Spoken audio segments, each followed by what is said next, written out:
Bonjour et bienvenue à musculationprise-de-masse.com, ici Charles.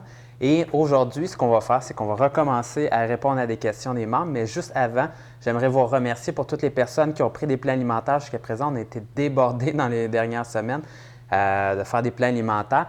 Et grosso modo, nouveau mois qui s'annonce. Donc, le programme du mois est en ligne. Vous devez avoir reçu votre email si vous êtes inscrit au programme du mois. S'il y a quoi que ce soit, vous avez juste à m'écrire. Et à ce moment-là, c'est les Giant Sets ce mois-ci. Donc, 3 exercices de suite sans prendre de pause. Vous prenez une pause à la fin et vous recommencez votre Giant Set. Donc, si vous avez des questions là-dessus, écrivez-moi également. Vous allez voir, ça va brûler vos muscles. Écœurant.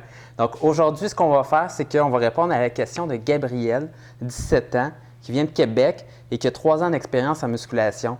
Et au lieu de jaser de nutrition comme dans les dernières semaines, ce que j'ai choisi, c'est de prendre une question de Gabriel qui nous pose « Bonjour les gars, ça fait 3 ans que je m'entraîne et j'aimerais que vous m'aidiez à prendre de la masse musculaire au niveau des épaules. J'ai essayé plusieurs exercices qui n'ont pas donné de résultats. J'aimerais renforcer mes épaules car ils ont l'air disproportionnés au reste de mon corps. » OK? Écoute, Gabriel, c'est un point que j'ai déjà entendu puis qui m'est déjà arrivé puis qui arrive beaucoup à mes clients également. C'est que lorsqu'on s'entraîne, souvent, on commence par les pectoraux. Et ensuite de ça, on commence par le dos. Puis finalement, on finit par les épaules. C'est rare qu'on commence par les épaules. Et ce qui arrive, c'est que les épaules, c'est un groupe musculaire qui est utilisé dans la plupart des exercices que tu vas faire au gym.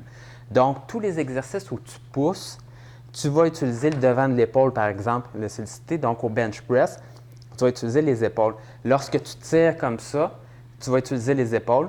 Même durant les chin-ups, tu utilises les épaules également, donc la partie arrière de tes épaules. Donc, ce qui arrive, c'est que souvent, on arrive à notre portion épaule dans notre programme d'entraînement et on est déjà fatigué, les épaules sont déjà fatiguées et vous ne réussissez pas à mettre votre maximum sur les épaules à ce moment-là et vous ne réussissez pas à stimuler au maximum non plus les fibres musculaires de celles-ci et il n'y a pas de progression d'une semaine à une autre, d'un entraînement à un autre. Et ça, c'est très, très commun. Donc, la solution à ça, ce serait de commencer par tes épaules pour ton entraînement. Parce que sinon, si tu ne réussis pas à les entraîner vraiment frais et dispo, tu ne réussiras pas à progresser. Puis ça, c'est surtout valable également si vous entraînez en force. C'est une bonne idée de commencer par vos épaules. Maintenant, au niveau des épaules, souvent, les gens ne réalisent pas qu'il y a vraiment 3 portions, il y a 3 chefs à votre deltoïde. Donc, le deltoïde, c'est le muscle. Ça s'appelle comme ça, l'épaule, le deltoïde. Et vous avez la portion avant, vous avez la portion sur le côté, vous avez la portion en arrière. Et grosso modo, à chaque fois qu'on pousse vers l'avant ou qu'on soulève comme ça va être le deltoïde antérieur. Lorsqu'on fait un mouvement de côté comme ça va être le deltoïde médian.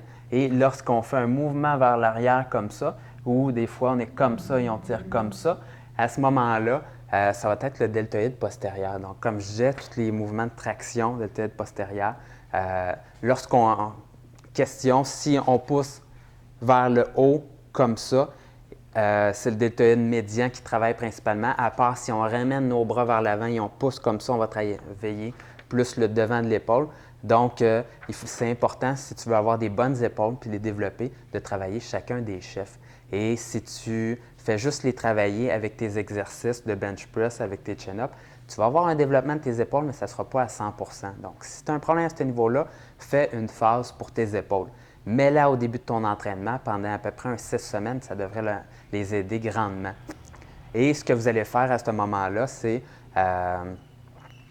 assurez-vous d'avoir des exercices pour le devant des épaules. Donc, au lieu de faire des gros exercices, vous pouvez cibler comme tel vos épaules. Donc, juste avec des poids soulevés comme ça, soulever l'élévation latérale. Et il y a des exercices également pour l'arrière des épaules, donc avec des poids libres. Donc, j'espère que ça répond à tes questions, Gabriel. En terminant, la semaine passée, on a reçu plusieurs questions pour savoir, vu qu'on vendait des plans alimentaires, si c'était possible d'avoir notre vidéo des top 5 collations tout seul. Donc, on va faire une exception cette semaine. Habituellement, c'était seulement un bonus avec les plans alimentaires. Par contre, on va vous permettre d'acquérir le bonus, les 5 conseils, les 5 collations. Et si c'est quelque chose qui vous intéresse, tout simplement, allez voir le lien juste en bas du vidéo ici et vous allez pouvoir voir ce que vous pouvez faire pour acquérir le top 5 collation. Donc là-dessus, je vous souhaite une super semaine d'entraînement et à bientôt.